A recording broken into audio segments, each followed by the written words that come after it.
মুয়াবিয়াকে কি সাহাবী হিসাবে সম্মান করা যাবে? নাউজুবিল্লাহ, এটা কেমন প্রশ্ন করেছেন? যে ভাই প্রশ্ন করেছেন তার হয়তো জানার ঘাটতি আছে। মুয়াবিয়া রাদিয়াল্লাহু তাআলা আনহু নবী করিম সাল্লাল্লাহু আলাইহি সাল্লামের অত্যন্ত স্নেহভাজন, অত্যন্ত স্নেহধন্য সাহাবীদের একজন। সাহাবী হিসাবে সম্মান করা যাবে কিনা, মানে সিনিয়র সাহাবীরা তাঁর জীবদ্দশায় সিনিয়র বড় বড় সাহাবীদের কেউ তাকে অসম্মান করেছেন দেখাতে পারবেন? তাহলে আপনার মনে প্রশ্ন কোত্থেকে আসলো? সাহাবীদের মধ্যে নিজেদের মধ্যে বহু বিষয়ে মতপার্থক্য হয়েছে, এমনকি যুদ্ধ পর্যন্ত হয়েছে। নবীজি সাল্লাল্লাহু আলাইহি সাল্লাম পরিষ্কারভাবে নিষেধ করেছেন যে আমার সাহাবীদেরকে গালমন্দ করবে না, সমালোচনা করবে না।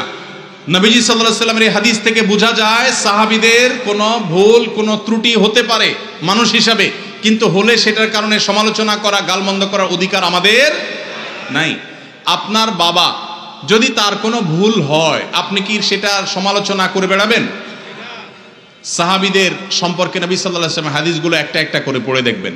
এটা দুর্ভাগ্যজনক যে আমাদের সমাজে এই জাতীয় বিষয়গুলোকে নানাভাবে আমাদের সামনে এস্টাবলিশ করা হয়েছে, নানাভাবে। দেখুন, সাহাবীরা সবাই ভুলের ঊর্ধ্বে, সবাই নিষ্পাপ, মাসুম, এটা আহলে সুন্নাত জামাতের কারোর আকীদা বিশ্বাস না। কিন্তু তাদের যদি কোনো ব্যক্তিগত সিদ্ধান্তে ভুল হয়, ইজতিহাদি বুঝার কোনো ভুল হয়, আপনি আমি সমালোচনা করবার কোনো অধিকার নবী সাল্লাল্লাহু আলাইহি সাল্লাম আমাদেরকে দেন নাই। কে সাহস দিয়েছে আপনাকে যে আপনি আল্লাহ নবী সাল্লাল্লাহু আলাইহি সাল্লামের সাহাবীর দোষ বা ভুল চর্চা করবেন, সমালোচনা করবেন? মনে রাখবেন, কোরআনের আয়াতে আয়াতে দেখবেন আল্লাহ তাআলা সাহাবীদের পুরো সাহাবীদের পুরো জামাতের বিভিন্ন প্রশংসামূলক বাক্য ব্যবহার করেছেন।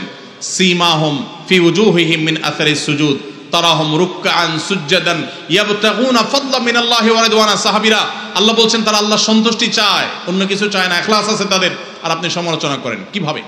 ভাইরা আমার, মুয়াবিয়া রাদিয়াল্লাহু তাআলা আনহু কে জানেন? তিনি সেই সাহাবী যাকে নবী সাল্লাল্লাহু আলাইহি সাল্লাম ওহী লেখার দায়িত্ব দিয়েছেন, কাতেবে ওহী। সহজ কথা না। জিবরিল আলাইহিস সালাম যখন নবীজির কাছে ওহী নিয়ে আসতেন, তিনি লেখা জানতেন না, নবীজি লেখা জানতেন না। কত বড় বিশ্বাস করলে, কত বড় আস্থা থাকলে মুয়াবিয়া রাদিয়াল্লাহু তাআলা আনহু লিখছেন, কি লিখছেন নবীজি? তিনি যেহেতু লেখাপড়া জানতেন না, তিনি উম্মি ছিলেন, কি লিখছেন তিনি জানেন না। কত বড় বিশ্বাস থাকলে তাকে দিয়ে নবী সাল্লাল্লাহু আলাইহি সাল্লাম ওহী লেখাইছেন।